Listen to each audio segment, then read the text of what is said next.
Шалом вам, дорогие друзья!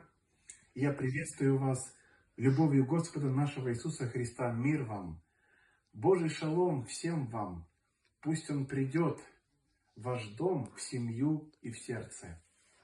Меня зовут Януш Ефимов, мне 33 года. Я член Церкви Евангельских Христиан-Баптистов, родом из Украины, сейчас живу в Германии в данный момент. Мои родители незрячие, я также родился незрячим. Но Господь дал мне духовное зрение, и я вижу правильно, так как могу отличать чистое от нечистого. И с Божьей помощью Господь показывает, говорит, где правильно, где неправильно. И я благодарю Господа, что могу различать, где добро, где зло. И могу отличать голос Духа Святого от голоса плоти, также голоса врага душ человеческих и голос Божий. Слава Господу за Его милости и за духовное зрение, которое Он дал мне и всем нам. Дорогие друзья, в Евангелии от Матфея и от Марка, а также и от Луки написано, повествуется одна история о слепом Вартимее, который сидел у дороги и попрошайничал, и просил милостыню. И он кричал и говорил: «Сын Давидов, помилуй меня». Несмотря на то, что его многие заставляли молчать, он еще сильнее кричал: «Сын Давидов, помилуй меня». И Господь Иисус Христос, умилосердившись, Он смилостивился над ним, проявил милость к нему и исцелил его. Друзья дорогие, каждый инвалид, мы все, а также особенно инвалиды, нуждаемся в духовной, физической, житейской, а также материальной поддержке и помощи, и во взаимопонимании, потому что без этого в жизни никак, очень тяжело. Иисус Христос тоже хочет каждого из нас исцелить. Он хочет излечить все раны твои. Дорогой друг, дорогая душа, если ты нуждаешься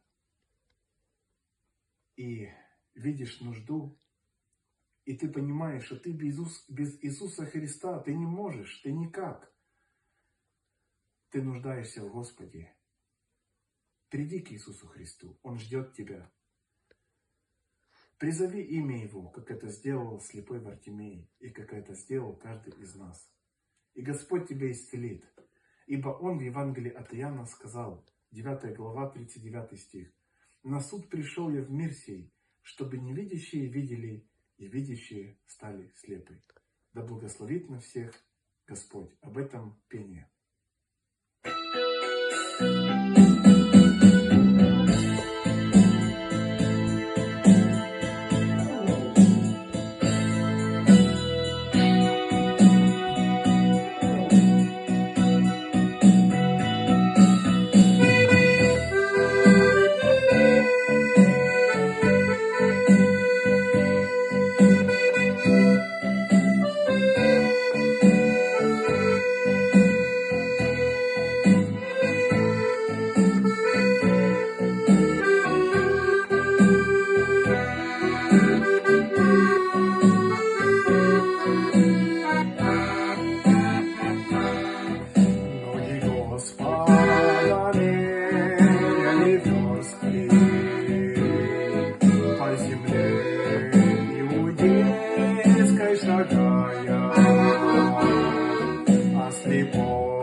Иисус, Сын Давида,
толкал.